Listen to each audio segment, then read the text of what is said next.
ஏய் வசந்தா, வா வா உட்காரு. என்னடி உன் மருமகளை காணோம்? எங்கே வெளியே போயிட்டாளா? ஆமாடி, அவள் ஆஃபீஸ் முடிச்சுட்டு வீட்டுக்கு வந்துடுவா. பரவாயில்லடி, உனக்கு கிடைச்ச மாதிரி மருமக யாருக்குமே கிடைக்காது. எல்லா விஷயமே உன்கிட்ட ஷேர் பண்ணுறான். ஆனால் என் மருமக ஒன்றுமே சொல்ல மாட்டான். சரி சரி உட்காருடி.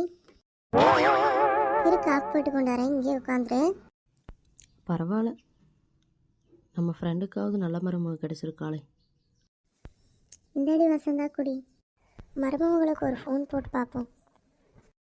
அம்மாடி மினி, எங்கே இருக்கிற? அதான் நான் ஆஃபீஸ் முடிஞ்சு அம்மா வீட்டுக்கு போயிட்டுப்பேன். எதுக்கு அம்மா வீட்டுக்கு போன? சொல்லவே இல்லை நீ. எனக்கு ஒரு வேலை இருந்தது அத்தை, அதான் நான் அம்மா வீட்டுக்கு வந்திருக்கேன். நான் வேலை முடிஞ்சோடனே நான் வந்துடுறேன். எல்லாமே உங்ககிட்ட சொல்லிட்டு இருக்க முடியாதுல்ல அத்தை. சரி சரி, ஃபோனை வச்சிரு.